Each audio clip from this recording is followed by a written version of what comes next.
Hey folks, JodoCast again, and this time we're going to be having a look at the strong arm. I haven't had a look at one of these yet. I haven't pulled one apart, so this will be a first for me.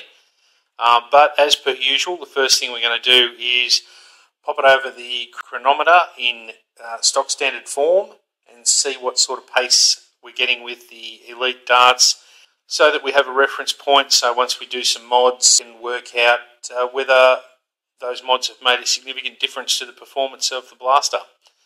So without any further ado, we will set up the chronometer and put 6 rounds across the chrono and see what our average feet per second is. So let's see what we get.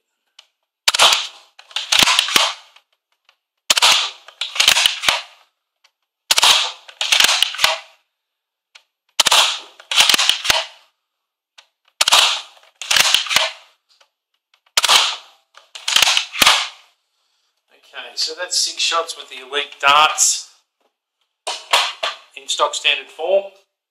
So now we will go about taking the blaster apart, have a look at the internals, see what it's actually made up of, and then we'll work out what mods we can do. And I'll step through them with you and show you what I've done as I'm doing them. And then we'll put it back together and we'll put it across the chronometer again and see if we've been able to make a reasonable sort of an improvement. Okay, so the mods that I did in this one was I took out the stock spring and I had an orange ModWorks spring, so I fitted that. Backs of the cylinders here, just nip those little posts out. I don't bother cleaning them up too much because I kind of like the way that they actually give the dart a decent seat when you push the dart in from the front. The other thing I did was, where that little air restrictor type assembly is there, I cut out the little bridge that sits in there, and the little pin that comes forward that presses against the back of your dart to hold it back so that it allows airflow. I actually bent that up and jammed it back in under the leading edge. So essentially that little door is just open constantly.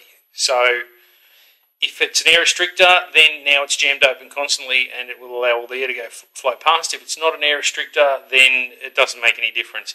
So either way, it will allow me to get, there you go, you can see it a bit better there. You can see where I've just sort of bent it up and now it's lipped under that top edge there, which just holds it open constantly. Now, I very stupidly dry fired the blaster. As soon as I dry fired it, the actual plunger rod snapped clean in half. So I tried to glue it. Of course, there's no glue that's going to hold it, especially with the orange ModWorks spring in there, what have you. So what I ended up doing was actually making a shim out of the ABS plastic that I used for the pulse rifle that I built. It was just this ABS plastic sheet. So I just basically cut out a thin strip of that and basically sandwiched it top and bottom of the existing plunger arm. Now, what that means is that it no longer pivots up and down, so I've essentially lost the slam fire function of this blaster. But rather than lose all function of the blaster, I thought that, look, I'm not that keen on slam fire anyway. So, yes, it will no longer slam fire, but I was able to actually salvage the blaster, fix it, and get it operational again. Now, not only is it operational, but it kicks like a mule. The other thing I did actually was I used some adhesive. It's actually a soundproofing material, which is this. It's a adhesive on one side, like a foam sheet, and I basically made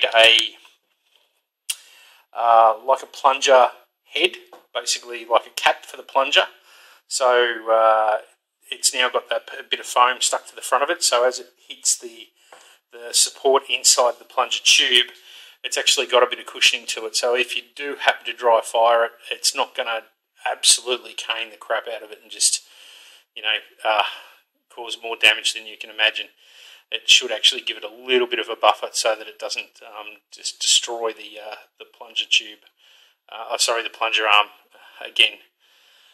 All right, now I'm going to put this over the chrony, and you'll be able to see the difference. It's insane.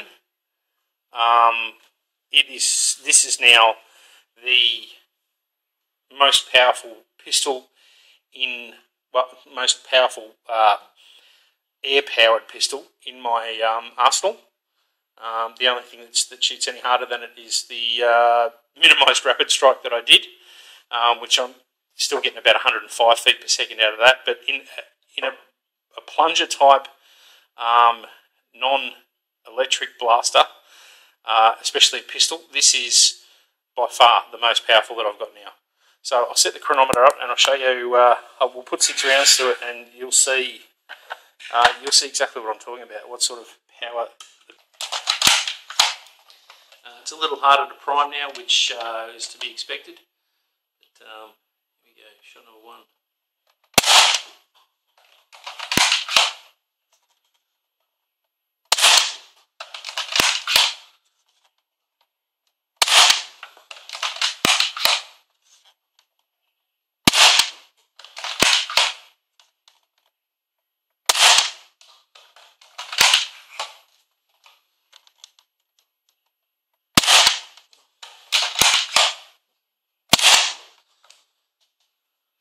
But as you can see straight away, the majority of darts coming out of it are in the 81 feet per second range, which is significantly higher than what it was originally.